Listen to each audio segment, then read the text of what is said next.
Muito bem, senhoras e senhores, sejam bem-vindos a mais um Casual Crypto aqui, dessa vez com um convidado de honra aqui, né, o Castaneda, e também para poder falar sobre um tema muito interessante, que é difícil achar gente para poder falar desse tema, igual a gente vai falar aqui nessa live, que é criptos com inteligência artificial, né? Como que esses dois temas, essas duas tecnologias interagem entre si, e indo além, né, daquele papo que o pessoal normalmente tem, já qual moedinha de inteligência artificial eu vou investir para poder ficar milionário, como que são essas criptos de inteligência artificial.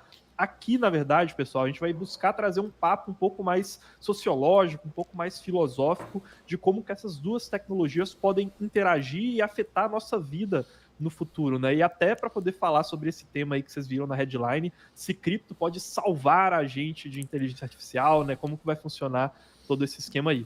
Casta, quer se apresentar aí pro pessoal, né? Ou melhor, se apresentar não, porque aqui todo mundo te conhece, né? Mas dá o seu boa noite. Talvez tenha, nem todo mundo me conhece, né? Assinantes novos talvez já não saibam mais quem eu sou, tô ficando velho. Boa noite não, boa tarde, quase boa noite para todos. Pô, saudade aí de fazer collabs com você, Carlão, de dar um salve para a comunidade da Mercúrios, queridíssima, todos moram aqui no fundo do meu coração, então, ainda mais para falar de um assunto bacana, né, cara? Um assunto que dá para puxar para esse lado aí da tecnofilosofia. Não podia estar mais satisfeito com esse convite. É uma grande honra estar aqui hoje com vocês, cara. Poxa, sensacional então. Pessoal, para poder aquecer um pouco essa discussão aqui, eu trouxe alguns dados para a gente poder falar sobre inteligência artificial e saber qual que é o contorno que esse negócio está tomando e por que cripto pode ser necessário, como que essas tecnologias podem interagir, tá? Para começar isso daqui, eu separei esse gráfico e que ele é muito interessante. O que esse gráfico mostra em cada uma dessas linhas coloridas que vocês estão vendo aqui? Ele mostra diferentes utilidades que a inteligência artificial pode ter. E aí vocês vão reparar que a gente tem em um dos eixos do gráfico os anos, né, à medida que eles foram passando, então algumas utilidades que começaram a ser desenvolvidas lá nos anos 2000, outras que foram começar a ser desenvolvidas lá em 2010, outras em 2015, 2020. Porém, no eixo vertical, a gente tem uma coisa ainda mais interessante.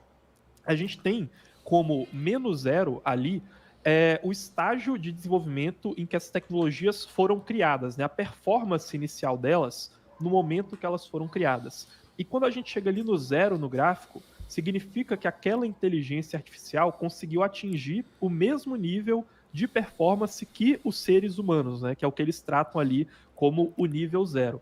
Reparem como que as tecnologias de inteligência artificial criadas mais recentemente começam a evoluir cada vez mais rápido, né?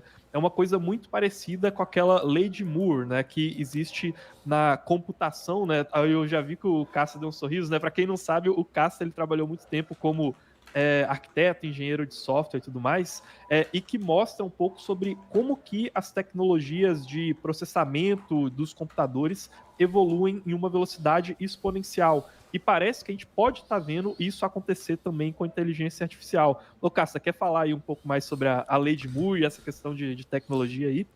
Show, cara, que legal. A lei de Moore é uma lei muito bacana, né? Ela foi criada nos primórdios da computação, quando o Moore, né, que era um cientista, previu que o poder computacional disponível para os seres humanos ele aproximadamente dobrava Eu esqueci a quanto cada tempo, né? Mas ele colocou um Eu acho que, não intervalo. sei se é 18 meses, uma coisa É assim, né? 2 anos, 2 anos. De Dois 24, anos. 4 meses. A cada 2 anos a gente conseguiria dobrar o poder computacional. Mas não porque as coisas ficam mais rápidas, mas por causa da miniaturização dos circuitos dentro dos chips computacionais. O negócio é que o Moore não previu que uma hora a miniaturização ia ficar tão pequena que ia ser, tipo, fisicamente impossível de fabricar. A gente eventualmente esbarrou nesse limite. E aí, depois que a gente esbarrou nesse limite, a gente começou a tornar as máquinas mais rápidas, não diminuindo o tamanho do chip, mas colocando mais de um chip no mesmo computador, né? Aí mudou um pouco a dinâmica. Mas assim, essa lei de Moore é uma releitura que serve, como você falou, para uma visão mais ampla, onde a tecnologia ela evolui tão mais rápido quanto ela própria evolui. Então, enquanto a tecnologia continua evoluindo, a evolução dela fica mais rápida. E isso é um efeito exponencial. E a gente está realmente numa época onde esse fator exponencial está engrenando de uma maneira que parece às vezes que a gente está perdendo o controle sobre a tecnologia, cara, de tão rápido que as coisas acontecem.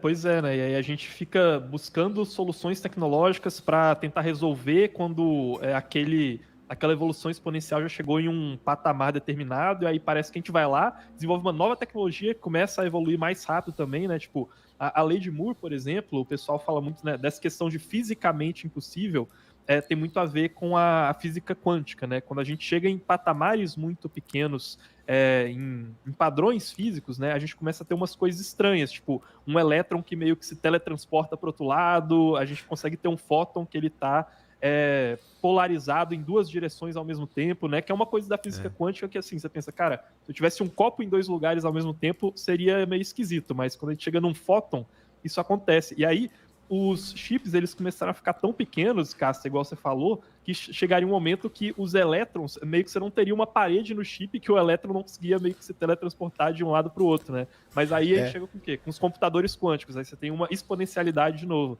Então é é porque muito você muda o interessante, né? paradigma, né? Você Pois reinventa é. a tecnologia. E aí, pessoal, junto com esse gráfico aqui de evolução da inteligência artificial, eu queria mostrar esse daqui, que é um gráfico que mostra o quão rápido novas tecnologias são criadas e adotadas, tá? Esse aqui é um gráfico que é parecido com outro, só que dessa vez, ali no eixo de baixo, a gente tem o passar do tempo, né, ao longo dos anos, porém, a gente tem no eixo vertical ali qual o percentual de casas nos Estados Unidos que utilizam aquela tecnologia, né? A partir do momento que elas foram inventadas. E quanto mais inclinada verticalmente fica essa reta, significa que menos anos demoraram para todas as casas nos Estados Unidos conseguirem adotar aquela tecnologia. Então percebam aqui que as primeiras linhas a gente tem coisa como o telefone, a eletricidade, o automóvel, o rádio. E aí reparem como que a gente demorou algumas décadas para todas as casas nos Estados Unidos conseguirem ter acesso àquela tecnologia. Mas aí a gente chega aqui na frente, né, e a gente tem o telefone, o computador pessoal, a internet, e reparem como que a gente gastou pouquíssimos anos ali, né, relativamente em comparação com as tecnologias passadas, para a gente conseguir ter uma adoção muito significativa daquelas tecnologias num número grande de casas americanas. Então, o que eu quero mostrar aqui para vocês, a gente tem, a cada década que passa, as novas tecnologias sendo adotadas cada vez mais rápido, e em inteligência artificial, a gente está vendo um panorama do poder dessa tecnologia também evoluindo cada vez mais rápido, de maneira exponencial. E aí surgem algumas coisas estranhas, né? Você quer falar aí, Casta? Não, tô só admirado, porque tem alguns que são bizarros, né? Porque você vê que quando a tecnologia resolve uma dor humana muito forte, ela inclusive ultrapassa a adoção de tecnologias mais antigas. Se você olhar, por exemplo, ali o micro-ondas, cara, tipo, o micro-ondas ele foi inventado depois da secadora, depois da lavadora de roupa, depois do ar-condicionado, depois do lava-louça, mas ele foi adotado mais rapidamente. Porque a dor que aquela tecnologia resolve é muito bizarra, sacou? E uma coisa legal também da gente notar aqui é que a gente tem normalmente tecnologias que usam as outras como base, né? Então, por exemplo, depois que você já tem o pessoal com energia elétrica, fica mais fácil de você ter internet, né? Obviamente. E micro-ondas. Porque você meio que. Micro-ondas também, isso facilitou. E se você tem internet, você consegue ter mais acesso a cripto, por exemplo, a inteligência artificial, coisas nesse sentido. Então, a gente vai tendo meio que esse afunilamento ali, né, para poder propiciar isso em termos de infraestrutura. E aí, com essa evolução tão rápida e adoção tão rápida, pessoal, a gente tem algumas problemáticas, né? E eu queria trazer duas manchetes aqui para a gente trazer um pouco dessa discussão de inteligência artificial. A primeira, que eu acho que muita gente deve ter visto, foi essa daqui, em que criaram uma imagem com o Papa Francisco vestindo esse casacão aqui, todo maluco, né? Tinha até muita gente falando que era um casaco da Gucci, alguma coisa assim. E a imagem ela ficou tão boa, sendo gerada por inteligência artificial, que vários jornais noticiaram como se de fato o Papa estivesse usando aquele casaco ali, aquela roupa, né? Então fica cada vez mais difícil a gente distinguir entre o que é real e o que é fictício com a inteligência artificial avançando tanto assim. E tem uma segunda manchete aqui, que é do Elon Musk, junto com outros bilionários, né, e outro pessoal ali nesse movimento, pedindo para a gente pausar as pesquisas de inteligência artificial durante um tempo, porque, olha, se continuar nesse ritmo de evolução, pode ser que fique muito perigoso, a gente já não está conseguindo mais distinguir entre aquilo que é real e aquilo que é verdadeiro, então pode ser que seja o momento da gente pausar, porque inteligência artificial está chegando em fronteiras que a gente pode não saber exatamente quais serão as consequências, inclusive as consequências negativas. E aí, dado todo esse cenário aqui, a gente chega então no tema do vídeo de hoje, que é como que cripto consegue se relacionar com inteligência artificial. E aí eu trouxe aqui um texto que é do Variant Fund, em que eles falam sobre a relação entre a abundância que a inteligência artificial proporciona com a escassez que é, no final das contas, o que cripto proporciona, né? Quando a gente fala de confiança, a gente está falando de um controle de escassez que precisa ser confiável, né? No final das contas, escassez de informação, de identidade, escassez financeira. E aí, justamente o que é trazido aqui é como que, olha, cripto pode gerar soluções para facilitar identidade virtual, para poder facilitar reconhecimento daquilo que é verdadeiro ou que é falso, e assim por diante, né? Cassas, quer falar um pouco ali da sua visão sobre isso e tudo mais, para a gente começar, então, a live no tema aqui, né, que a gente trouxe? Podemos, cara. É muito louco como, dentre várias maneiras da gente pensar sobre o que está acontecendo no mundo, a gente volta para o conceito da escassez, né? A nossa evolução como espécie, né, a evolução da espécie humana, ela se deu na relação dos seres humanos com a escassez. E muitas tecnologias são inventadas justamente para contornar a questão da escassez. Cara, não faz muito tempo, volta na Idade Média, estamos falando de 500 anos atrás, tá?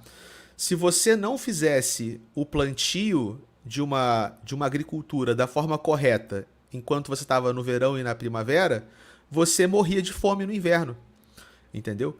A gente, até alguns anos atrás, tinha escassez de produtos pela temporada dos produtos. Mas enquanto nós evoluímos tecnologicamente, nós vamos eliminando a escassez e hoje, por exemplo, você não passa fome no inverno, se você não plantou no verão e na primavera, né? Você, por exemplo, pode comer morango o ano inteiro. Assim, isso seria uma coisa impensável, porque algumas coisas antigamente elas só aconteciam dado algumas limitações, e elas eram naturalmente escassas. Só que o que acontece com a humanidade quando ela entra numa era de superabundância? A minha visão, eu estou amadurecendo essa visão sobre isso, é que nós não sabemos lidar muito bem com a abundância, cara. Abundância de informação, por exemplo. Então, a informação era escassa. Eu estava vendo um documentário uma novela documentário muito louco sobre quando os caras plantaram um espião dentro do governo soviético, né? Ele foi lá fantasiado de mercador, né, e tal, e ele pegava jornais soviéticos e usava esse jornal para embrulhar algumas paradas e mandava as paradas de volta para os aliados.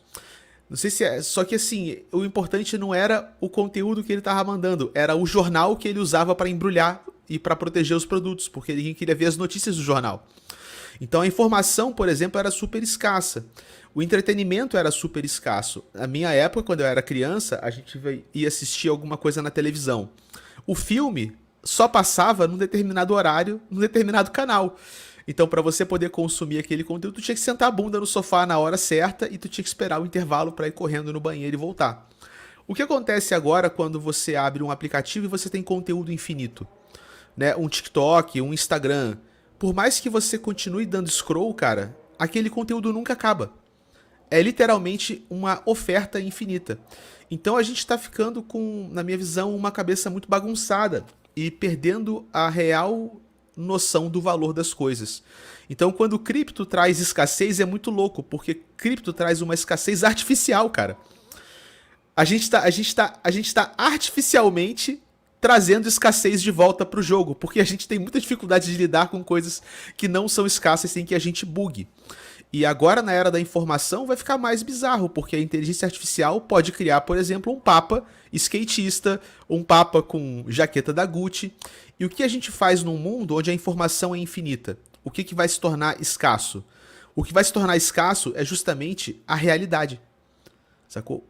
O discernimento do que é real e do que não é real é que vai se tornar a verdadeira escassez. E acho que esse é o medo que essa galera tem, né? E esse é o tipo de medo que levou eles a pedirem essa pausa aí, que é impossível de dar essa pausa. Na verdade é uma palhaçada, mas eu entendo por que eles pediram essa pausa. Isso aí é interessante que você falou. Tem inclusive um experimento que ele é muito conhecido. Tem gente que fala dele como a utopia dos ratos. Eu não sei se você já ouviu falar dele, Cássio, mas que Já ouvi, pode falar aí, ele fala legal. justamente sobre essa questão da dificuldade de se lidar com um mundo que não é escasso, né? Como que foi esse experimento aqui? Eu não sei se ele foi feito na década de 80 ou 70. Aqui, ó. Foi feito em 1968, né? Cara, um pesquisador de comportamento humano, o que ele fez? Ele falou, cara, vou criar aqui um mundo em que nada é escasso, né? Ele chamou isso de utopia dos ratos. E aí ele criou como se fosse uma gaiola gigantesca ali e falou, cara, eu vou colocar aqui o máximo possível de coisas para dar a vida mais perfeita para esses ratos aqui. Então ele colocou comida à vontade, colocou o espaço lá para eles poderem se reproduzir, colocou tudo com segurança, não tinha nenhum predador e era tudo ilimitado. E aí o que tem a discussão, né, que o pessoal fala tanto assim da utopia dos ratos, é que ao longo dessas gerações, por causa desse comportamento de não ter escassez, os ratos eles começaram a ter um comportamento cada vez mais antissocial. Então, a partir de um determinado ponto que eles reproduziram muito, e aí a escassez ela começou a existir de maneira forçada, digamos assim, eles começaram a ter um comportamento extremamente antissocial e extremamente hierarquizado, né? Começaram a brigar uns com os outros, e aí, depois que aquela população começou a decrescer por conta desse comportamento e os recursos deixaram de ser escassos, eles não conseguiram retornar para aquele comportamento inicial. Eles continuaram presos naquele comportamento antissocial, e aí a sociedade ali, ela nunca mais conseguiu retornar para aquela utopia que ela estava no começo, né? Mas é um experimento interessante para mostrar, cara, às vezes o nosso cérebro ele evoluiu de maneira a entender o mundo como não escasso. E aí se você de uma hora para outra fala assim, olha, vou dar o que as pessoas estão demandando aqui de maneira livre e aí elas vão ser felizes, acaba que você ganha a felicidade temporariamente, mas perde um significado que você tinha por conta da escassez. E olha, às vezes aquele limite era uma coisa boa e você não está nem preparado para poder viver e ainda mais se organizar em sociedade se você não tiver aquele limite, né? Exato, cara, é muito louco, né? Como isso parece que faz parte da nossa natureza. E como a gente está o tempo inteiro desafiando essa natureza, mas ao mesmo tempo a gente cria conflitos por causa dela. E eu sei que você vai trazer umas discussões sobre IA que vão aprofundar ainda mais essa questão, mas eu vou esperar você puxar pra gente entrar nessa vereda, cara. Boa, já vou puxar aqui, mas.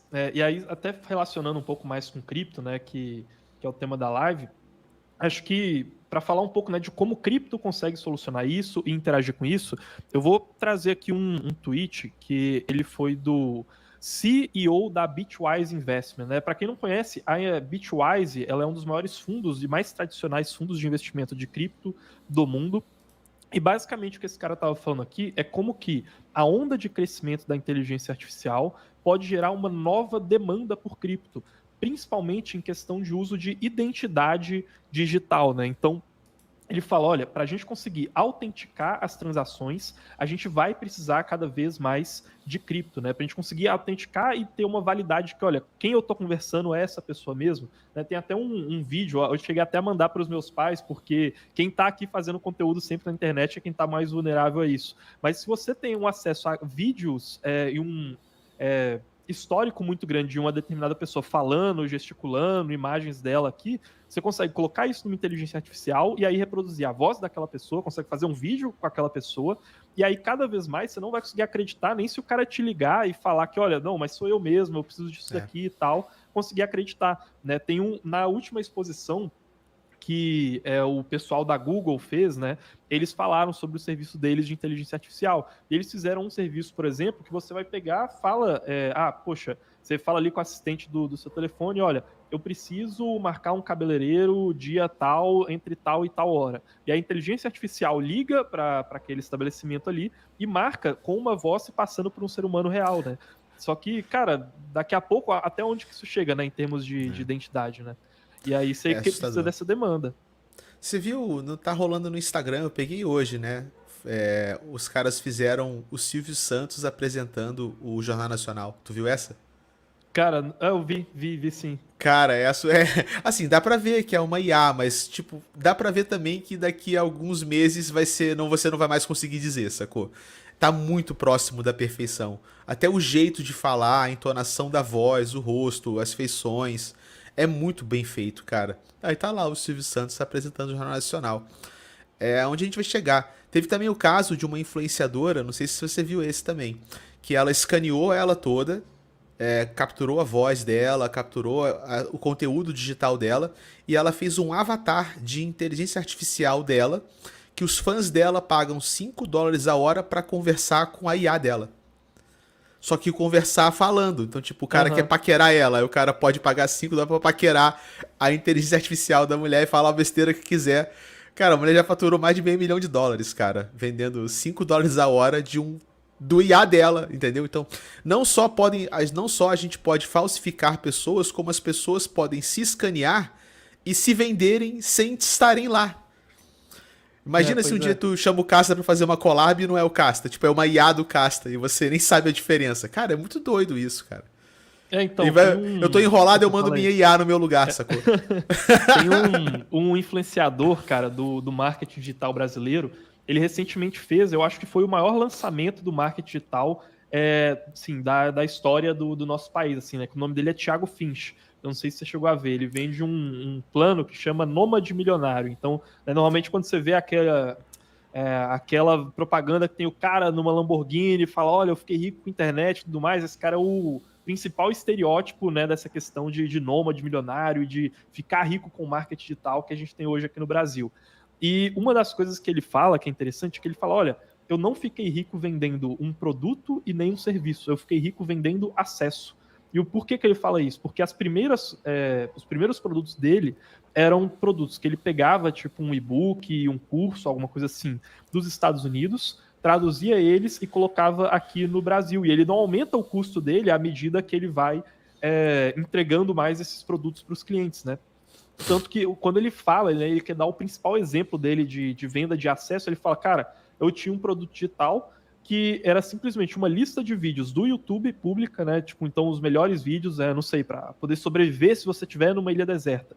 Vídeos de outras pessoas e o que ele vendia era a lista dos vídeos que ele tinha pré-selecionado. Então ele falava, olha, cara, você não precisa ter o trabalho de buscar isso, eu vou te dar aqui uma lista.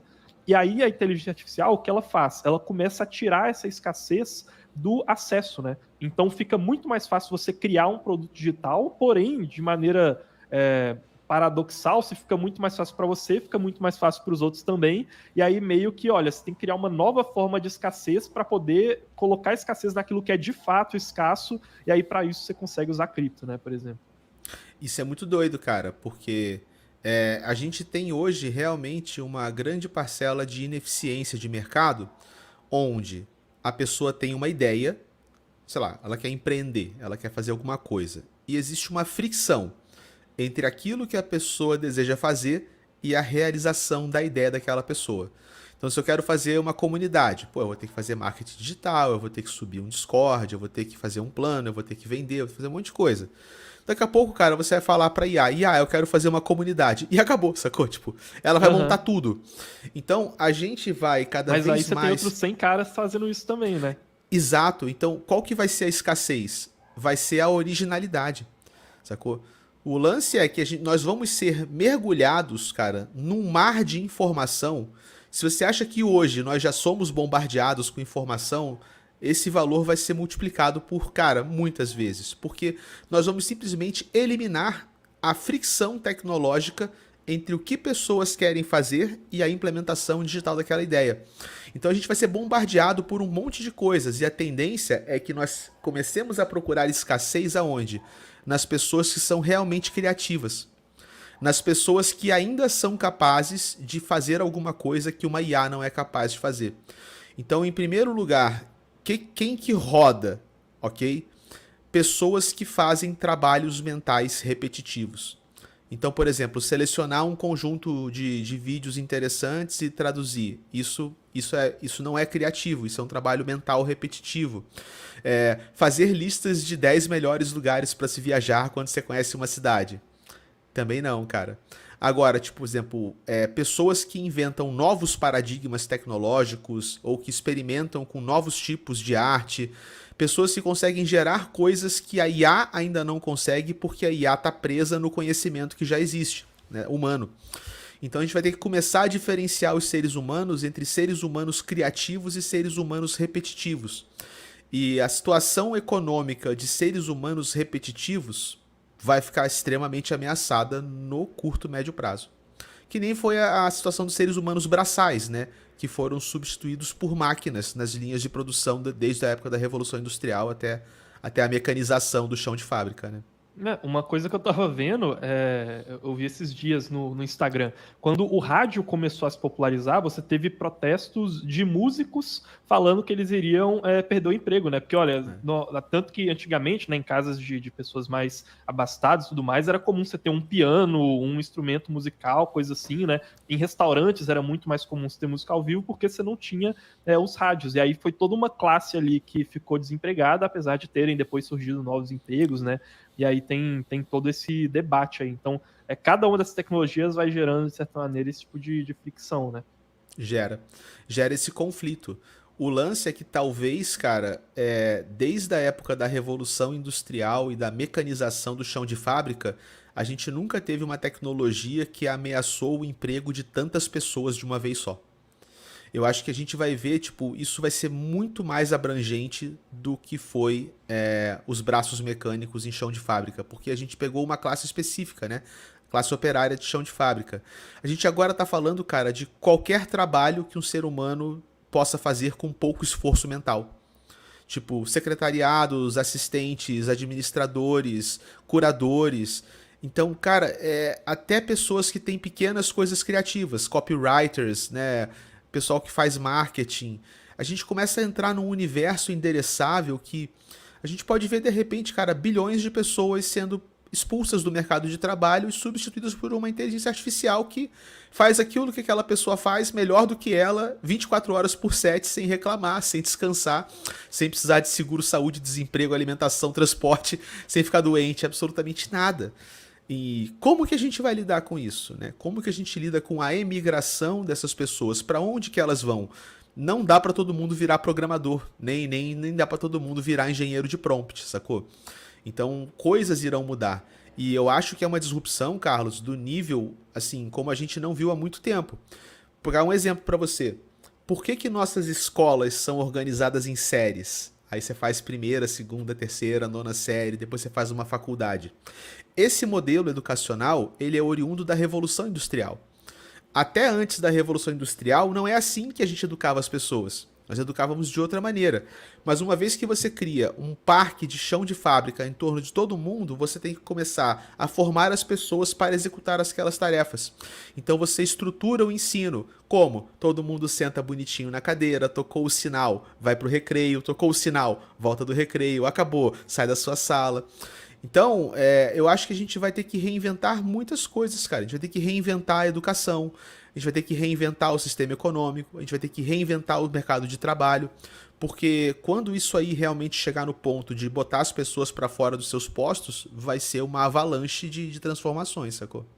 Não, com certeza. E aí eu vou até puxar o assunto, né, do projeto que a gente estava falando aqui, que tem muito a ver com isso. Antes disso, pessoal, vou só dar o recadinho aqui da Mercúrios Pro, tá? Então, para quem não sabe, aqui na Mercúrios a gente tem o nosso conteúdo exclusivo, que é lá da Mercúrios Pro, e que ele inclui as nossas carteiras de investimento, as nossas análises fundamentalistas, né? Fundamentalistas, igual vocês estão vendo aqui, já são mais de 25 análises de criptos diferentes que a gente tem lá na Mercúrios.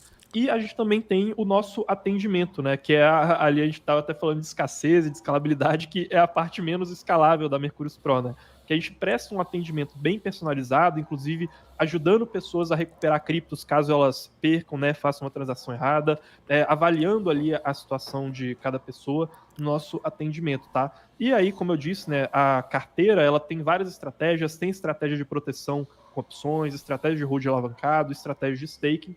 E as próximas vagas da Mercúrios Pro já estão abertas. É só vocês clicarem no link que está aqui embaixo, que vocês já vão falar com uma pessoa da nossa equipe que vai entender a situação de vocês, né? Vai tirar todas as dúvidas sobre a Mercúrios Pro e vai ver se faz sentido para vocês, né? Então, recomendo fortemente que cliquem no link aí embaixo para poderem entender mais da Mercúrios Pro. Ainda não temos um Caio em inteligência artificial, né? Exato, pois é, o Caião que é quem presta O Caião atendimento. ainda não é substituível ainda. Pois é, que presta atendimento lá na Mercúrios Pro.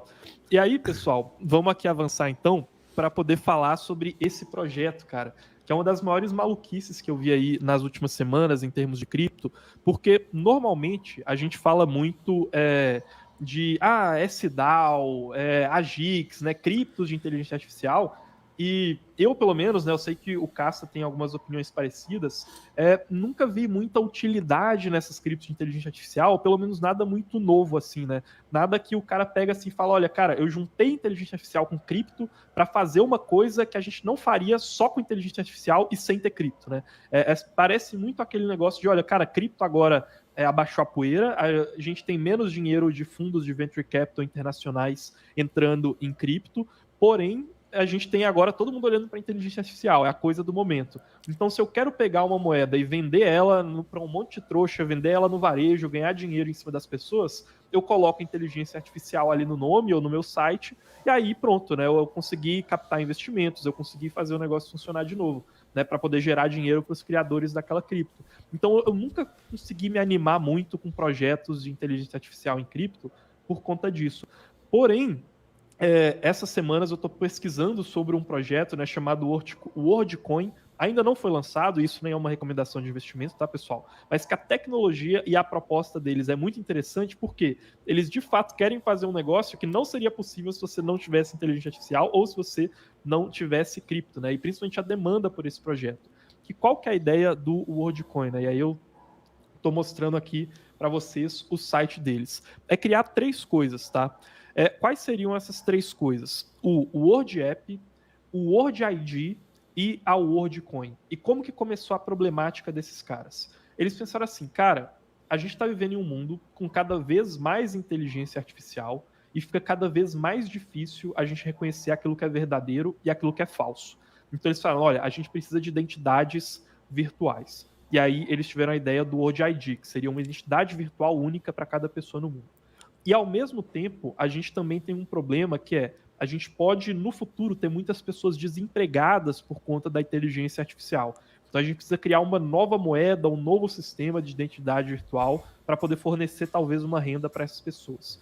E também eles começaram a pensar em questão de, olha, se a gente quisesse criar uma moeda global, o Bitcoin talvez não funcionaria, porque ele já está muito distribuído e o ideal seria dar uma quantidade dessa nova moeda global para cada pessoa na Terra. Só que para isso a gente precisa de uma identidade confiável para garantir que cada pessoa só vai receber a moeda uma vez. Então, qual que é a ideia deles com o WorldCoin, o World ID e o World App? O WorldCoin criar uma moeda global, o World ID criar uma identidade virtual única para cada ser humano e o World App criar um aplicativo de pagamentos que vai integrar tudo isso. E para poder fazer isso, eles usam cripto. Eles usam identidades criptografadas com provas de ZK. O pessoal está pedindo aqui o site, deixa eu mandar aqui para eles. E olha só, cara, como que começa a polêmica de verdade desse negócio. O que eles pensaram, né? Olha, a gente precisa cadastrar 8 bilhões de pessoas de uma maneira que seja extremamente confiável. Cada pessoa na Terra vai receber uma quantidade dessas criptos e essas pessoas não podem receber mais de uma vez. Então, como que eu faço para garantir que cada pessoa só vai receber isso uma vez, né? Sendo que, por exemplo, se você criar uma carteira de Bitcoin, você pode criar várias carteiras no Ethereum e tudo mais. Aqui eles colocaram um gráfico com vários tipos de verificação, né? Eles falam, olha, a gente não pode usar telefone, porque cada pessoa pode comprar um telefone diferente. A gente não pode usar reconhecimento facial, porque, para quem não sabe, o reconhecimento facial da Apple, né, para quem tem iPhone e usa Face ID, ele funciona para uma pessoa dentro de um espaço amostral de 1 milhão de pessoas. Se você passa de 1 milhão de pessoas, a Apple já não garante mais que o Face ID vai funcionar, porque pode ter alguém que é muito parecido com você. E a gente não pode usar identidades convencionais que os governos oferecem, porque senão você colocou isso sob o controle de alguma pessoa. Então, como que a gente faz para isso ser extremamente confiável e descentralizado? Eles tiveram uma ideia. Cara, vamos usar uma coisa que a gente vai chamar de Web of Trust. O que seria esse Web of Trust? Cada um vai ter uma identidade na blockchain, e aí você vai apontar para o seu amiguinho e dizer, olha, esse cara é real. Cada relação que você tem, você está dando um ponto, né, como se fosse um crédito social, que aquela pessoa é real. Porém, para você começar a fazer isso, né, e ter todo mundo verificando todo mundo, né, fazer esse efeito rede, nesse Web of Trust, né, ou seja, essa rede de confiança, você precisa, no mínimo, primeiro, ter algumas pessoas que já são confiáveis para começar essa rede. E aí, qual que é a ideia deles? Eles falam, olha, para a gente escalar o WorldCoin de 1 bilhão para 8 bilhões de pessoas, a gente consegue usar o Web of Trust. A gente vai na confiança e no efeito rede. Porém, para chegar nos primeiros 1 bilhão de pessoas, a gente precisa usar a biometria. E aí eles criaram esse negócio aqui, né, que é o chamado Orb da WorldCoin. Esse aqui é um equipamento que escaneia a sua íris, liga ela com uma carteira digital, né, na blockchain, usando uma prova de conhecimento zero, e aí eles vão garantir que cada pessoa, nesse início, só consegue criar uma identidade digital, né? Esse World ID, uma identidade virtual, porque, né, a íris, para eles, é uma confiança biométrica muito grande, muito maior do que o Face ID, por exemplo, né? E aí, né, o Cássio, se você quiser falar aí, porque, cara, aqui já começou a polêmica, né? O pessoal falando da marca da besta, da Bíblia, falando, cara, só vai poder comprar e vender quem tiver essa marca, chegou esse orbe aí, vai escanear minha íris, vai ser esse negócio, né? O que você acha aí do projeto e tal, e dessa solução usando cripto e blockchain para poder solucionar essa questão do que é verdadeiro e o que é falso por conta da inteligência artificial? Cara, primeiro que essa citação bíblica é pesada, né, cara? É muito bizarro quando você para pra pensar. Mas assim, eu vou te colocar a minha visão sobre isso. O que acontece, cara? Nós estamos caminhando para uma utopia ou para uma distopia, né? Os mecanismos tecnológicos necessários para se fazer uma utopia são os mesmos mecanismos tecnológicos necessários para se fazer uma distopia, cara. Porque se você quiser resolver todos os problemas do mundo, você tem que ter informação sobre tudo que acontece no mundo o tempo inteiro. Como é que você vai resolver um problema se você não conhece aquele problema, se você não entende a natureza daquele problema? Então é muito louco, porque se você tenta construir uma utopia, você vai ter que desenvolver a tecnologia necessária que poderia fazer uma distopia. E se você quer fazer uma distopia, você também vai ter que fazer a tecnologia necessária que poderia ser usada para construir uma utopia. Então, como que isso vai acontecer, eu não faço a menor ideia, cara. Eu sei que a gente está se encaminhando para isso. E as pessoas podem ficar assim com medo, ou chateadas, ou assustadas, mas o fato é que essa evolução tecnológica é inevitável. Sim, nós não temos como parar isso. Nós não somos capazes de parar isso. Isso vai acontecer, queira nós sim, queira nós não. O lance vai ser como que nós vamos utilizar essa tecnologia. No começo da internet, anos 70, tá? A internet foi concebida inicialmente em 1969, ganhou o mundo entre 2000 e 2010. Nos anos 70 e 80, cara, tinha um grupo de pessoas que, do mesmo jeito que eu e você, estamos aqui olhando pra IA e falando, meu irmão, olha a marca da besta, o apocalipse, o fim do mundo, acabou. Esses caras, nos anos 70 e 80, estavam na mesma vibe. Os caras olhavam, gente, quando a internet dominar o mundo, ferrou. Os governos vão poder manipular as pessoas em todos os lugares. Vai haver câmeras de segurança em todas as ruas. O Big Brother vai tomar conta do mundo. E esses caras que eu tô falando são os cypherpunks, né? São os seres humanos que fundaram o movimento cypherpunk, criptoanarquista, e que eventualmente chegou na criação do Bitcoin. Então, enquanto essas tecnologias se desenvolvem, vão haver pessoas que vão olhar para ela e vão falar, cara, inevitável a evolução tecnológica. Então, o que a gente pode fazer para empurrar essa evolução tecnológica mais para o lado da utopia do que para o lado da distopia? Essa é a pergunta. E esses movimentos cabem a nós, assim, dar ideias, buildar coisas, implementar. Porque uma coisa que é inevitável também é a seguinte, cara, o pessoal acha que é muito fácil fazer uma distopia. Não é fácil você fazer uma distopia, tá? É um futuro onde uma única IA superpotente domina o mundo como um grande ditador de toda a humanidade. Meu irmão, isso é extremamente difícil de se implementar. Não é fácil também. Então, distopias são tão difíceis de serem implementadas quanto as utopias, porque somos 8 bilhões, cara. Se você bota 8 bilhões de pessoas com raiva contra você, você não vai conseguir fazer nada. Você vai sucumbir uma hora. Então eu acho que o que vai acontecer vai ser uma grande pluralidade de soluções. Não vai ter tipo uma única IA que vai dominar a todos. Vamos ter várias IAs que vão começar a evoluir e essas IAs vão começar a ganhar preponderância sobre alguns coletivos humanos. Mas eventualmente, cara, se for para essas IAs dominarem o mundo, essas IAs vão ter que concordar entre si sobre isso. Agora imagina um mundo, cara, onde as IAs evoluem e elas começam a discutir. IAs, vamos matar os seres humanos ou salvá-los? Aí tu vai ter umas IAs que são mais de esquerda, umas IAs que são mais de direita, e elas vão ficar discutindo entre si, não vão chegar a consenso nenhum, igualzinho a gente, cara. Então, muita coisa pode acontecer. E essas visões super extremistas, né, de um destino super utópico ou de um destino super distópico, acho que elas são mais fruto da nossa imaginação, né, do que o que realmente acontece. Se você pega as antigas distopias, 1930, escrita em 1984, do George Orwell, e Admirável Mundo Novo, do Aldous Huxley, a gente não vive exatamente nem na distopia do livro 1984 e nem na distopia do Admirável Mundo Novo, que são duas distopias completamente diferentes, né?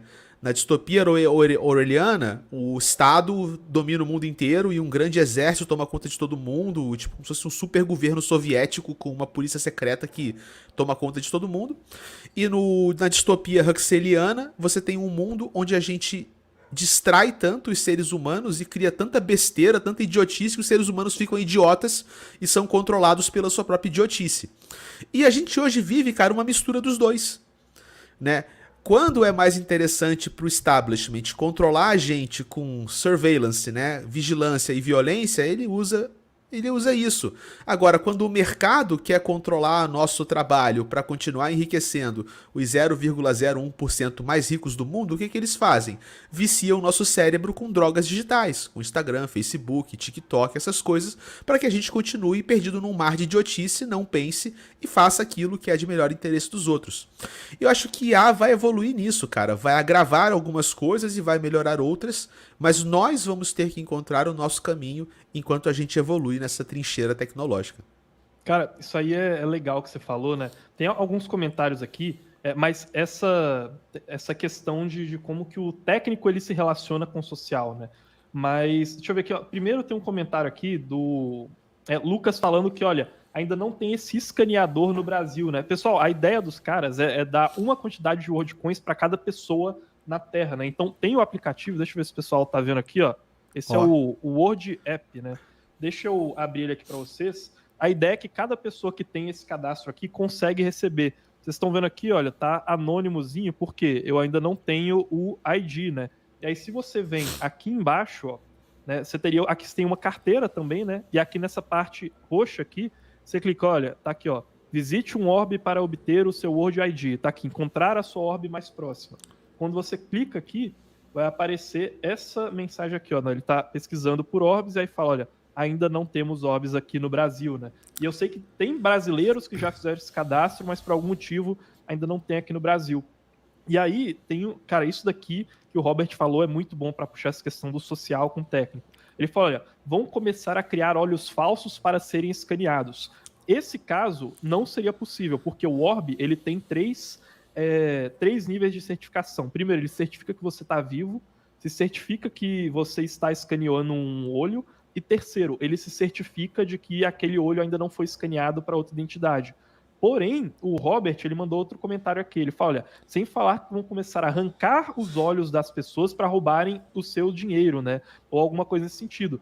E, cara, isso é muito interessante. Tem um cofundador da WorldCoin que ele fez uma palestra num dos eventos lá da Ethereum, e que aí uma pessoa, ela perguntou, né? Não era um fundador, era um dos engenheiros lá.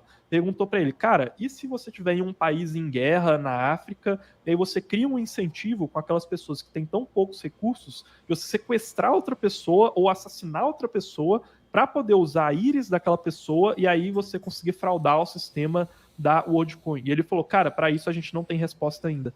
Porque você chegou em um nível que, olha, é um conflito entre o técnico e o social, que não existe possibilidade de você avançar uma tecnologia a um nível em que a confiança social se torne totalmente irrelevante. Você sempre vai precisar de algum nível, né? Porque chega um nível em que você fala, cara, eu quero criar uma rede totalmente centralizada. Aí você começa a querer fraudar ela de uma maneira que você fala, cara, se for tão difícil assim fraudar a rede descentralizada, eu posso criar uma rede centralizada e eu lá no governo ou o dono de um banco vai lá e frauda. O objetivo não é criar uma coisa que não seja fraudável ou que não dependa de nenhum contrato social, digamos assim, mas é criar algo que seja mais difícil de fraudar de forma descentralizada do que de forma centralizada. Então sempre vão ter esses limites sendo colocados. Cara, essa colocação é muito boa, cara. E nos faz pensar em muitas coisas. E eu penso da seguinte maneira: num futuro, cara, onde nós temos 8 bilhões de pessoas, ou sei lá, 5, 6 bilhões de pessoas escaneadas com a sua íris numa WorldCoin, talvez não faça mais sentido você roubar a íris de alguém, entendeu?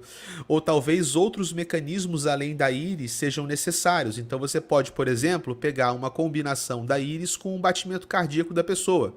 E se o batimento cardíaco da pessoa estiver muito acelerado, você pode colocar um limite na quantidade de dinheiro que ela transfere. Né? Você pode requerer uma prova de voz, onde a pessoa atesta que ela está bem. Então, sempre que a gente cria um problema, a gente pode criar uma tecnologia nova para contornar aquele problema.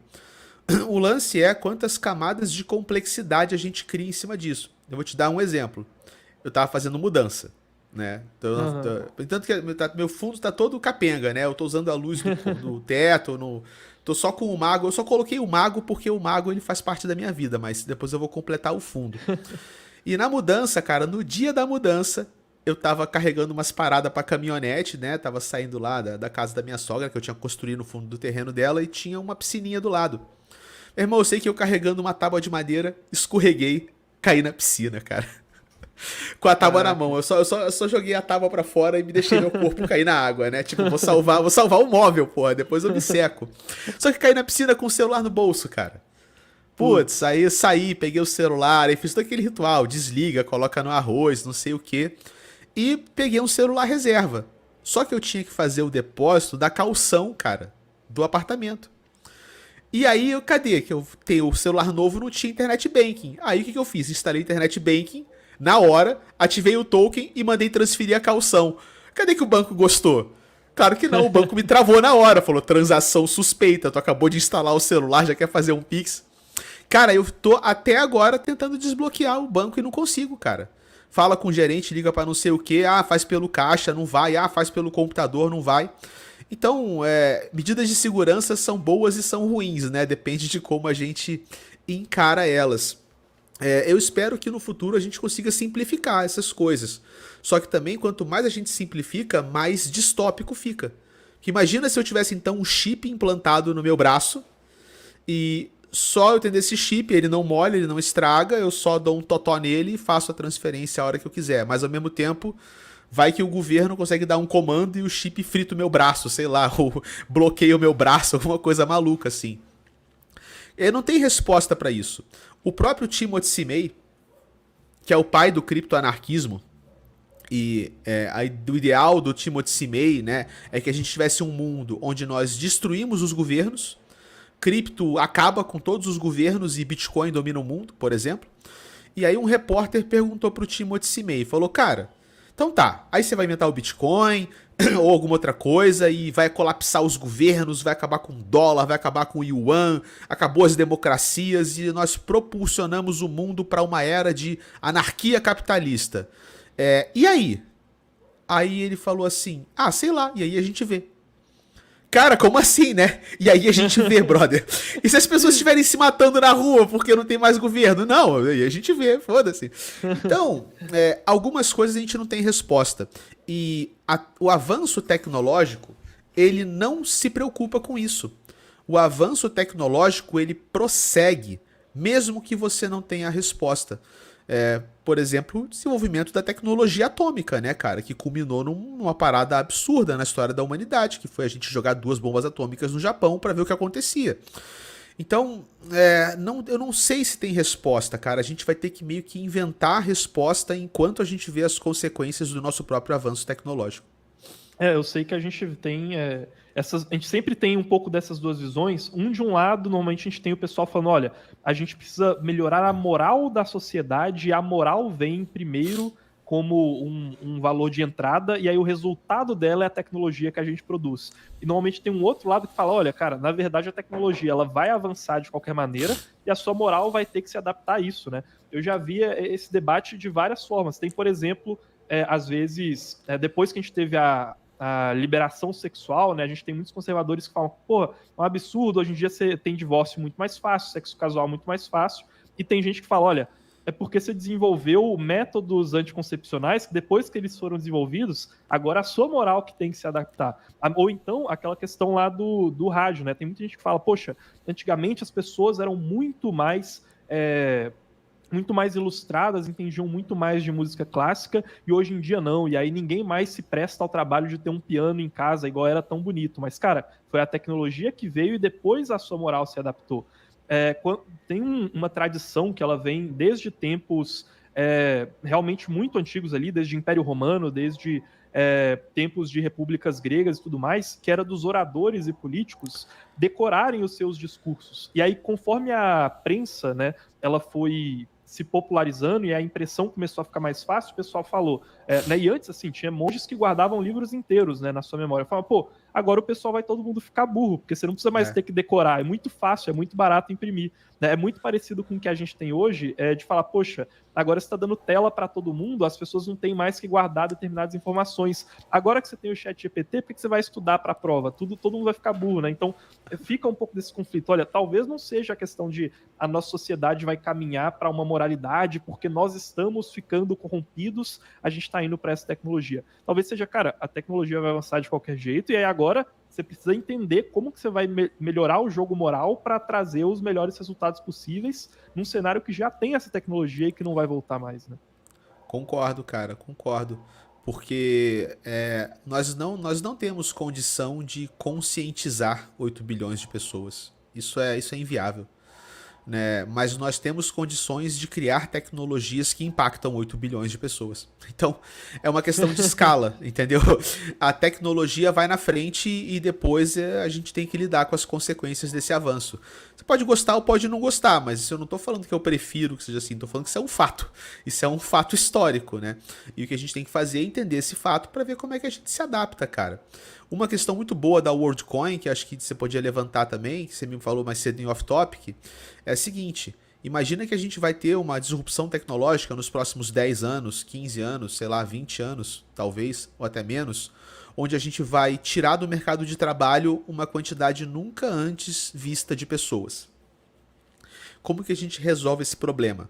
Se a gente não vai conseguir criar emprego para todas elas. Talvez a solução seja... Talvez aqui, a solução pessoal, seja... Puxa aí, ó. Não, mas pode falar, fala aí, Cássio. Não, vou só colocar aqui na tela, pessoal. Deixa o WorldCoin falar primeiro, depois a gente discute. A gente tem uma questão, pessoal, da WorldCoin, que é além, né, igual eu falei, além desse problema de, olha, dificuldade de se verificar as coisas e a gente querendo criar uma identidade virtual para poder melhorar essa questão, inclusive para quem não sabe, né, acho que eu não falei, o Sam Altman, que é hoje o principal acionista e CEO da empresa que criou o ChatGPT, é um dos cofundadores da WorldCoin também, tá? E uma das problemáticas que eles levantam é de, olha, a inteligência artificial pode deixar as pessoas desempregadas no futuro e a gente precisa fornecer uma renda básica universal. E aí, dentro dessa ideia de renda básica universal, eles poderiam usar esse World ID para conseguir distribuir essa renda sem ferir a privacidade das pessoas, né? Usando provas de ZK e sem dar todo esse controle nas mãos de um governo, alguma coisa nesse sentido. Mas fala aí, Casta. Cara, essa é uma das discussões que eu mais gosto, cara. Quando a gente fala de cripto, Carlão, a gente está falando de uma tecnologia nova, ok? Uma tecnologia que permite que a gente construa novas dinâmicas sociais, novas dinâmicas econômicas e novas dinâmicas políticas. E imagina, quando a gente inventou a internet, qual que foi, ou quando a internet começou a colar no mundo, né? Qual que foi o primeiro grande aplicativo da internet? A primeira coisa que pegou na internet foi o e-mail. Tá? Só que o e-mail, cara, nada mais é do que o cara pegar a máquina de fax e colocar a máquina de fax na internet, entendeu? Compara hoje e-mail, cara, com o fenômeno das redes sociais, com o fato da gente estar fazendo um streaming que qualquer pessoa pode assistir no mundo, contornando toda a máfia das grandes mídias, das antenas de transmissão, do mercado do marketing internacional, controle de jornais e o caceta. Isso é absurdo, ninguém nunca imaginaria isso.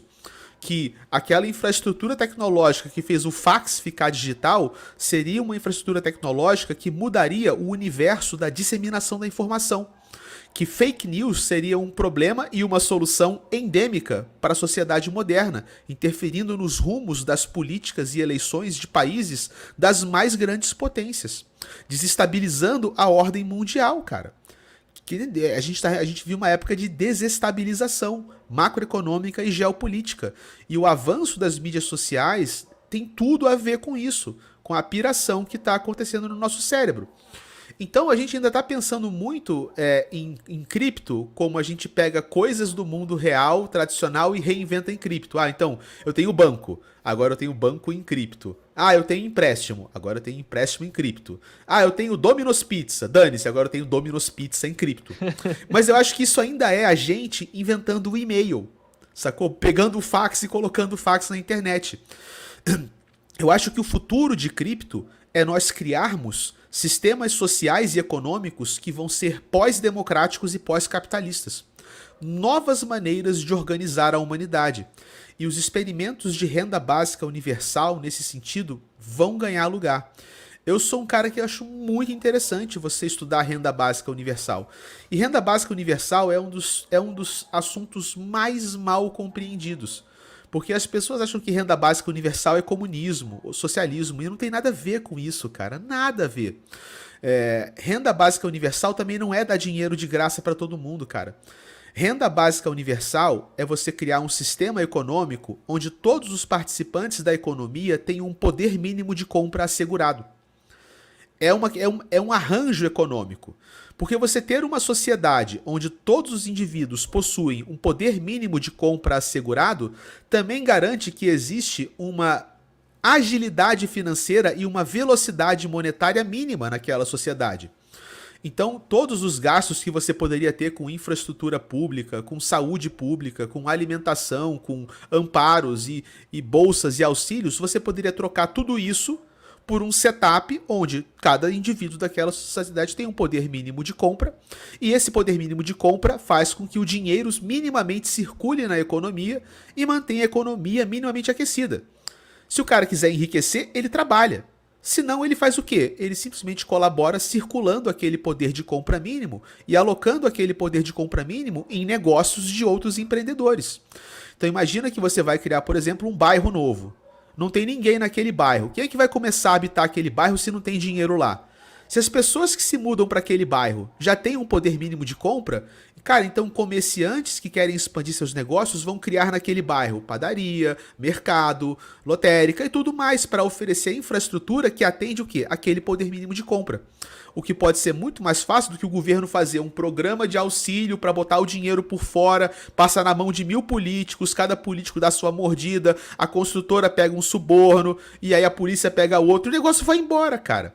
Então, esses estudos podem ser a solução e são inevitáveis, porque se nós demitirmos metade para mais de toda a mão de obra empregada do mundo, a gente vai ter que fazer com que essas pessoas não morram de fome. Porque se elas morrerem de fome, a gente vai se encaminhar para uma guerra civil, para saques e matanças e tudo mais. Então nós realmente temos que evoluir a nossa visão sobre como os seres humanos se organizam em sociedade. E cripto pode ter as respostas para isso amparado por uma IA, sacou? Por IAs que programam contratos inteligentes. IAs que desenham sociedades, entendeu? Isso é que eu acho que é a grande sacada. Você chegar para uma IA e falar, pô, IA, a gente quer se organizar num modelo democrático, com renda básica universal, com não sei o que, não sei o que, não sei o que. Escreve uma constituição. A IA vai ler aquilo e vai desenhar contratos inteligentes, um token, uma política monetária, e a gente cria uma nação digital no estalar de um dedo, sacou? Cara, isso aí é perfeito, assim. Tem muitas reflexões, na verdade, né? Primeiro, o que você falou do e-mail, né, faz total sentido, né? Você primeiro, quando surge uma nova tecnologia, você procura reinventar aquilo que já existia antes nessa nova tecnologia, né? Então, igual você falou, olha, você tentava fazer o e-mail, que é uma carta mais rápida, porém não imaginou as mídias sociais. E por que isso acontece? Porque a gente se foca, muitas vezes, na forma e não no problema que a gente está querendo resolver, que é fazer as pessoas se comunicarem mais. É meio que se você voltasse alguns séculos atrás e perguntasse para o cara que está andando a cavalo o que ele quer, ele vai falar, cara, eu quero um cavalo mais rápido. Só que você não quer um cavalo mais rápido, você quer chegar do ponto A ao ponto B mais rápido. E aí, para isso, você vai lá e cria um carro. E aí, cara, você vai na viagem, né? Olha, se na verdade você quer chegar do ponto A ao ponto B, então no futuro você vai ter um teletransporte, ou então você não vai ter nem que ir lá, porque você queria mandar uma mensagem, então manda uma mensagem de texto, né? Então a gente tem que se focar nos problemas que a gente, como sociedade, está querendo resolver, e não simplesmente em querer fazer uma forma melhorada daquilo, né? E aí até a renda básica universal, que você falou, cara, renda básica universal não é uma coisa de comunista, né? Para quem não sabe, o Milton Friedman, que é um economista liberal, foi um dos principais preponentes da defesa da renda básica universal. Inclusive, ele foi uma das inspirações para o Bolsa Família, que foi aplicado aqui no Brasil, né? Ele fala, olha, justamente isso. Se a gente coloca o dinheiro na mão das pessoas, é melhor do que o governo decidir aonde cada pessoa vai alocar o recurso, porque dessa maneira você vai ter meio que um capitalismo dentro daquela lógica de acolhimento básico universal, né? Aí você consegue ter uma melhor alocação das coisas. Então as pessoas vão saber melhor como gastar o dinheiro delas do que elas mesmas.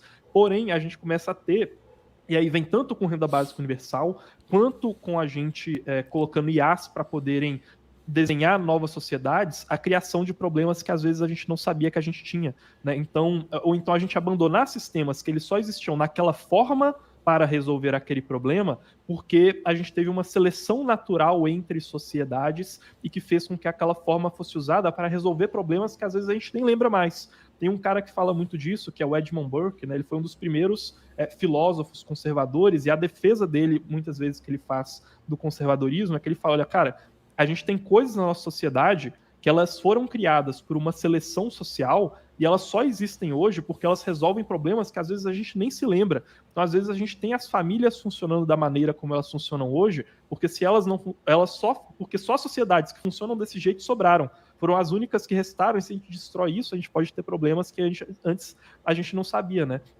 Tem um outro cara, se eu não me engano, foi o Basquiat, né? Que é um economista, que ele escreveu sobre o que se vê e o que não se vê, quando ele foi falar dessa gestão central, né, feita pelos estados. Ele fala, olha, cara, você está dando uma assistência social para uma pessoa, porém, se você pega esse dinheiro do governo e dá essa assistência social, você vai estar tirando esse dinheiro de onde ele poderia estar sendo usado em outra coisa. E aí, às vezes, você está achando que está fazendo um bem, só que você vê quem você está ajudando, mas você não vê o comércio que deixou de receber dinheiro porque você cobrou o imposto de quem iria gastá-lo, e aí você, consequentemente, não vê o cara que ficou desempregado porque você pegou o dinheiro desse cara. Então ele fala, olha, é muito fácil a gente fazer programas populistas porque você só vê quem você está ajudando, mas você não vê o cara que teve o seu poder de compra diluído pela inflação, você não vê vários desses caras, né? E aí, de fato, a gente está tendo uma abertura, né, quando você fala, olha, em termos de sociedade, assim, para panoramas que não se via antes. Tem uma questão, né, que é muito falada e que o Ray Dalio fala muito, né, na passagem das nações e tal, e na passagem de poderes, como a gente agora está abrindo um hiato em termos de potências mundiais que pode ser muito propício para a criação de novas formas de poder, né? Por que isso está acontecendo principalmente? Porque a gente vê em várias métricas, né, métricas de educação, métricas de poder financeiro, métricas militares, os Estados Unidos decaindo como potência mundial e a China em ascensão, que é um padrão que aconteceu há séculos, né, vem acontecendo. Então ele aconteceu com as repúblicas italianas, aconteceu com Portugal, com a Espanha e tudo mais. Porém, apesar da gente estar vendo uma ascensão da China e uma decadência dos Estados Unidos, a China, principalmente por questões de falta de confiança financeira, ela ainda não avançou como moeda de curso legal. Então, a China ainda está muito longe, diferente de outras potências que alternaram no poder entre elas, de substituir o dólar, mesmo estando ultrapassando os Estados Unidos em outras coisas. Então, a gente cria um hiato de separação ali que pode abrir uma margem para a criação de novos experimentos sociais utilizando novas tecnologias, né? Meio que um vácuo de poder surgindo ali. Exato. Essa leitura que você fez é tipo a leitura do Ray Dalio, né? Da teoria do fim das nações, né? Que nós vivemos desde muitos séculos num sistema onde uma nação prepondera sobre o mundo inteiro, ela nasce, ela ascende, ela tem o seu pico, ela declina, ela morre, uma outra toma o lugar e a gente tem uma dança das cadeiras da nação mais poderosa do mundo. Desde o Império Otomano, o Império Romano, o Império, né, o Império não, mas as repúblicas financeiras da Itália, né, que fizeram a revolução da instrumentalização financeira e dos bancos, até os grandes navegadores que fizeram colônias e extraíram commodities para fazer o ciclo de extrai, refina, revende, até o Império Britânico e finalmente depois do Império Britânico, pós Segunda Guerra Mundial, o Império Norte-Americano. Um império sobe, tem seu ápice, declina, outro império toma o lugar. Na leitura do Ray Dalio, a gente está começando a ver o declínio do Império Norte-Americano e a ascensão do Império Chinês, como você falou. Só que o que o Ray Dalio não colocou na análise dele? E com todo respeito, e na minha humilde opinião, eu acho que é onde a análise do Ray Dalio furou, tá?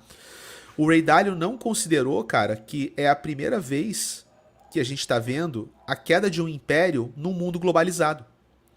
O mundo não era globalizado antes. Nós não tínhamos um mundo tão interdependente e tão economicamente interconectado como antes. Até você ter, por exemplo, hoje, cara, toda a indústria do mundo praticamente está na China, né? Toda a tecnologia humana para fabricação de eletroeletrônicos e circuitos está em Hong Kong, Taiwan. Então você não tem mais a situação onde um império cai e um outro império sobe porque ele tem sua própria indústria, seu próprio comércio, seu próprio banco. O mundo, cara, virou um costurado de nações que não sabem mais viver umas sem as outras. Se você quebra uma, você pode quebrar tudo. Então é possível, na minha humilde leitura do cenário atual, que o que a gente está vendo não é uma queda do Império Norte-Americano. A gente está vendo uma quebra na maneira como o mundo funciona. Porque num mundo globalizado e interconectado, você ter estados-nações divididos por fronteiras geofísicas, cada um com a sua própria democracia capitalista e a sua moeda de mentirinha, esse arranjo não funciona. Né? A gente tem que ver uma nova maneira. Talvez num mundo globalizado, os estados-nações tenham menos importância do que a maneira como os seres humanos querem se organizar digitalmente. E esse é o conflito que a gente vai ver. Enquanto megacorporações, por exemplo, como Facebook e YouTube, Facebook, Google e outras estão rivalizando com governos, coletivos digitais descentralizados, blockchainianos, né? Nações digitais de blockchain encontrando rachaduras nessa quebra desse modelo global para encontrar o seu espaço numa nova organização, numa nova ordem mundial. Essa é uma discussão que eu estou querendo até trazer para... A gente vai fazer um painel, a gente vai fazer a participação num evento junto, né? Lá no Blockchain Festival São Paulo. Eu vou chamar o Carlão para participar de um painel, discutir ciclos de mercado. Vai estar lá como convidado do Casta Side Event lá, o Orlandão vai estar junto também. E eu quero mostrar discussões como essa. Uma discussão que eu quero trazer é a seguinte, cara. O grande reset mundial versus a grande tokenização mundial. Né? Enquanto uma parcela dos ultra-ricos quer... Discussão. Excelente, né? Os ultra-ricos querem resetar o mundo para quê? Para eles terem tudo e alugarem isso para todas as pessoas, né? Então, você não vai ter nada e você vai ser feliz. O que quer dizer que você vai ter sempre refém daquele que tem as coisas, né? Versus a super tokenização, que é o que? Acabar com a centralização e nós distribuirmos a posse das coisas de volta para as pessoas, ao invés das pessoas serem eternamente reféns de uma pequena elite que controla o mundo. Então, para onde nós estamos caminhando? Para o grande reset mundial ou para a grande tokenização? Qual é o papel que cripto cumpre nesse futuro e qual é o papel que o establishment tradicional cumpre? Tudo isso que a gente está vivendo aqui, cara, são discussões que encaixam nessa mentalidade. Então, muita coisa vai mudar, não é só trocar a moeda, sacou? Ah, o Bitcoin acabou com a inflação. Cara, é muito mais do que isso. É tipo, a gente acabou com a inflação, a gente acabou com o fiduciário, a gente está reinventando um modelo democrático, a gente está se questionando se uma fronteira geofísica faz sentido. Então é uma discussão que vai muito além de apenas, o Bitcoin vai matar o dólar, sacou?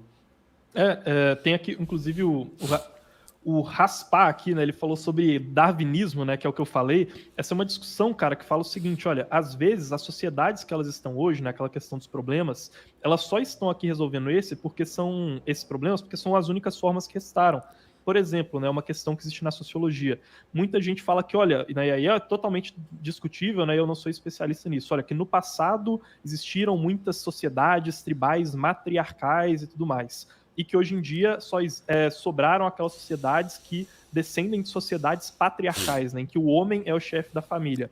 Tem pessoas que falam que isso, né, nunca existiu, as sociedades matriarcais, mas tem gente que fala, olha, elas só existiram hoje, as patriarcais, porque as matriarcais foram solapadas pelas sociedades patriarcais que dominaram e mantiveram esse domínio, né? Então, é por isso que é uma questão quase darwinista, né? Às vezes a gente tem modelos hoje sociais que eles são heranças, no final, daquilo que sobrou, que pode não ser o melhor, mas é o que sobreviveu, né? E Exato. aí, a questão da URSS que você falou, melhor não, a questão da China que você falou, ela se relaciona muito com o cálculo que normalmente o pessoal faz em comparação com a URSS, né, a União Soviética.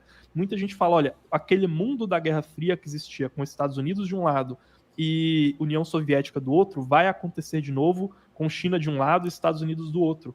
Porém, hoje, se você compara o percentual do PIB dos Estados Unidos e China, que é colocado em comércio que existe entre os Estados Unidos e China, é um número gigantescamente maior do que aquele que existia no comércio entre União Soviética e Estados Unidos. Muito maior, ordens de grandeza totalmente diferentes, né? Então, a gente hoje não tem espaço para ter uma guerra fria de sanções igual existia naquela época, sem todo mundo se ferrar, né? É, E é, aí eu vou. Pode falar, Cássio, eu não, é vou só só isso lançar aqui. um gráfico. É a interconexão. Você não consegue mais quebrar uma grande nação sem quebrar outras junto, sacou? É como que a crise imobiliária do governo norte-americano, dos imóveis norte-americanos, quase colapsou a economia mundial, cara. E agora a gente tá falando de quebrar o dólar, e você acha que o dólar quebra e o mundo continua super feliz, cara? Se só o mercado imobiliário estourando uma bolha quase arregaçou a economia do mundo inteiro. Então é tudo muito interdependente, cara. É tudo muito interconectado hoje em dia. E aí, pessoal, aqui só para mostrar aquilo que eu tinha falado, né? Esse daqui é a imagem daquela teoria do Ray Dalio, né? Então a gente tem várias linhas ali que significam o domínio de vários países ao longo da história. E aí, atualmente, a gente teria aqui a linha da China subindo muito e a dos Estados Unidos caindo, né? Em termos de poder relativo. E aí, qual que é a questão, né? Que eu estava falando aqui? A gente tem várias métricas em que a China está subindo, tá? Aqui a gente dividiu em questão militar, em questão educacional, né, várias métricas em que a China está subindo. Porém, a China, apesar de estar em ascensão, ainda continua muito atrás por conta dessa linha aqui branquinha, que é a última de todas, que é reserva global, né? A moeda da China não está conseguindo se colocar como moeda global. Aqui é um gráfico do Fundo Monetário Internacional que mostra as moedas mais utilizadas ao redor do mundo como moedas de reserva. Percebam que o dólar aqui ele está em primeiro lugar, com 58%, só que depois, com 20%, a gente vê o euro. Depois aqui, a gente tem no gráfico aparecendo o renminbi chinês com 2%. Porém, ainda maiores do que ele, a gente tem aqui a moeda esterlina e também a moeda japonesa, né? Então, a China, apesar de estar em ascensão, ela ainda é quinta colocada em quase todas as métricas de poder de moeda de reserva global. E pela primeira vez a gente tem cripto, né? Principalmente por conta, e aqui é um estudo de Harvard que saiu recentemente, por conta do domínio do Partido Comunista na China, que impede a liberalização financeira, né? Então eles não conseguem nem abrir as contas de capital da China para receber investimentos, porque eles não sabem nem se os chineses, na verdade, vão tirar dinheiro de lá, ao invés de ser um saldo positivo e o pessoal colocar dinheiro lá dentro. Então é um cenário muito único e pela primeira vez a gente tem cripto se colocando como um concorrente e não só esses poderios estatais globais, né? Exato. É tanto que a China, ela não está emergindo que nem os Estados Unidos, que forçou o dólar goela abaixo do mundo. A China está tendo que fazer parcerias. Tá lá cantando os BRICS, tentando fazer acordos comerciais, sacou, negociando pra caceta. Então não tem aquele poderio pós Segunda Guerra Mundial que os Estados Unidos falou, quero nem saber, todo mundo vai engolir o dólar porque eu tô mandando, sacou? Tipo, e as pessoas toparam. Parte disso tem a ver com o fato da China ser uma autocracia, né, cara? O governo chinês não é um governo que inspira confiança. Ele é um governo muito pouco transparente, é um governo que historicamente é conhecido por dar rasteira nos seus parceiros, por falar uma coisa e fazer outra. Então, como que o mundo inteiro vai topar que a China seja, né, o novo Estados Unidos e comande a economia global? É muito difícil que isso aconteça, porque eles não têm o arranjo da confiança necessário. E no fundo se trata de um problema de quê? De confiança, né? Ficou no mudo aí, Carlão. E se o problema é de Opa. confiança, quem que resolve? Eu tava falando justamente isso, né? O problema do império da lei, a segurança jurídica que os Estados Unidos têm e da confiança, né? E aí, cara, o Castro, eu sei que você tem aqui mais 10 minutinhos de live, eu vou puxar só mais uma questão aqui de cripto relacionada com confiança, que aí eu quero ver a sua opinião, mas tem justamente relação com isso, tá? E eu vou puxar isso de um estudo que tá lá na Mercúrios Pro, que é o estudo que eu fiz sobre sustentabilidade econômica do Bitcoin, né? E de novo, lembrando, para quem quiser ter acesso a todos eles, a link da Mercúrios vai estar aqui na descrição, da Mercúrios Pro, né? Pessoal, tem uma das partes desse estudo aqui que eu dediquei um capítulo inteiro para falar sobre teoria dos jogos, incentivos e ataques à rede do Bitcoin, tá? É um estudo que está na primeira parte, mês que vem eu devo terminar a segunda, tô devendo pro pessoal da Mercúrios Pro, mas que no total vai ter ali, sei lá, cara, umas 200 páginas. E aí tem algumas Caraca. citações aqui que são interessantes e que eu puxei do mercado cripto de vários especialistas, né? Porque foram, cara, mais de 70 fontes aqui, que eles falam só sobre essa questão de, olha, blockchains não são só máquinas técnicas, são também máquinas sociais. Tem, por exemplo, uma citação do Vitalik em que ele fala aqui sobre isso, né?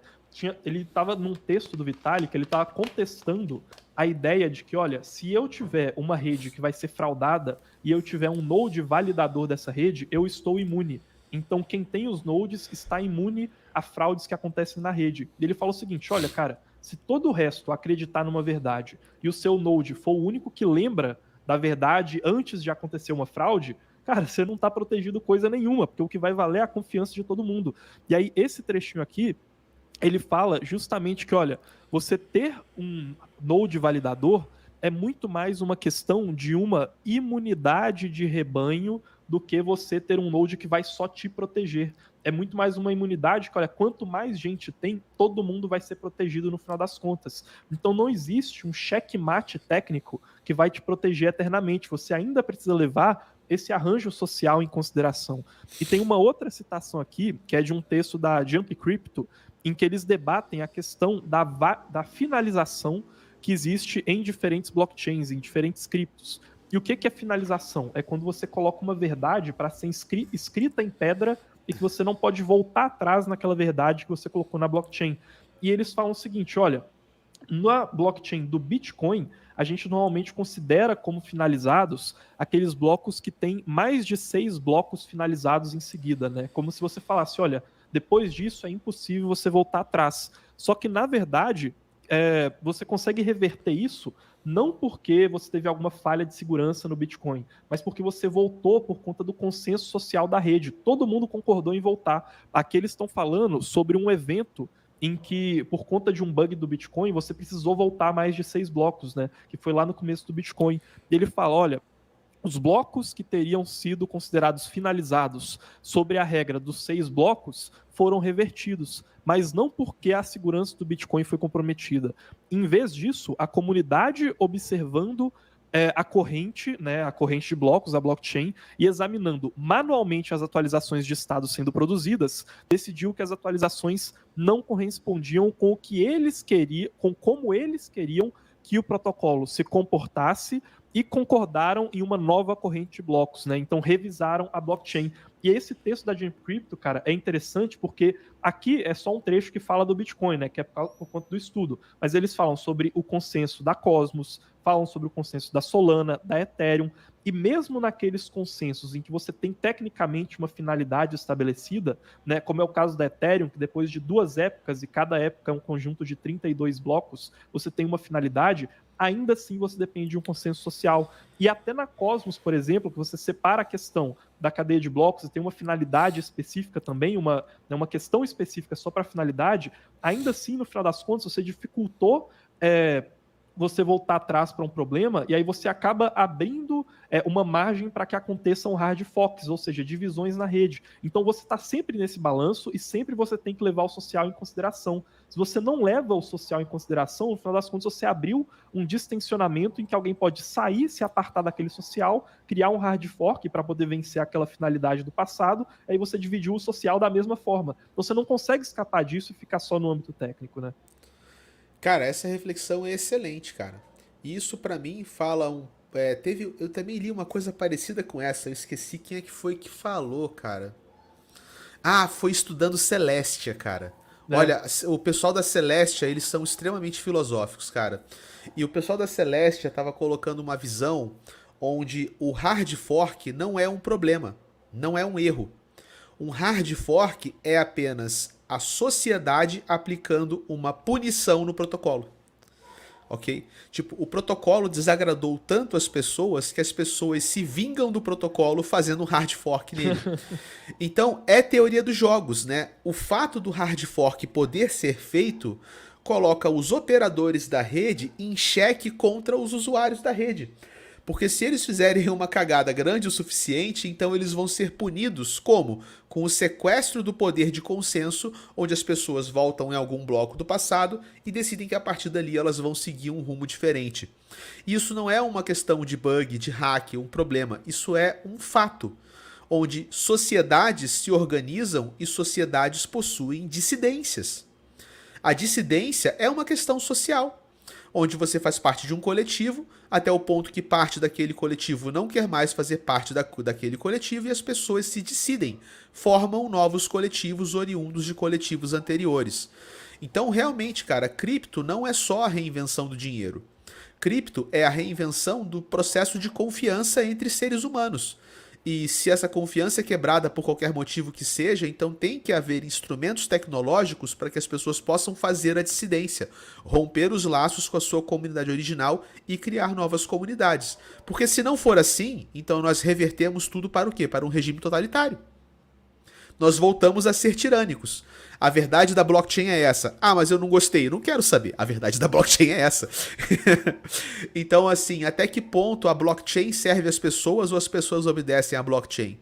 Né? Essa é uma questão importante que você levantou. E eu acho que, no fundo, a tecnologia tem que servir às pessoas. E é por isso que a gente tem ideal libertário. Nós queremos arranjos tecnológicos para sociedades, economias, culturas, interações nas quais nós temos o direito de escolha.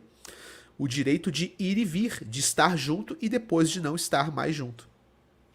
Boa. E aí, porque eu acho que você, né, volta naquele tema da inteligência artificial, que você fala, cara, você consegue usar blockchain para poder criar sistemas em que você vai depender menos da confiança social e aí você vai cair menos nas armadilhas que podem ser criadas com a inteligência artificial. E aí o pessoal fica se perguntando, mas e se eu roubar o olho daquela pessoa? E se eu fizer tal coisa? Tenta achar uma fraude no sistema. E, cara, sempre vão ter essas fraudes, né? O negócio não é fazer um sistema perfeito, porque você nunca vai fazer um sistema em que você não depende 100% dessa confiança social. É fazer um sistema em que você pode depender menos do que o que a gente tem hoje, usando essas tecnologias, usando provas de ZK e tudo mais. Mas abandonar totalmente esse consenso social e fazer uma coisa à prova dessas fraudes, você não vai conseguir nunca, entendeu? Não tem como. Porque você, no final das contas, está interagindo com aquilo de uma maneira social, né?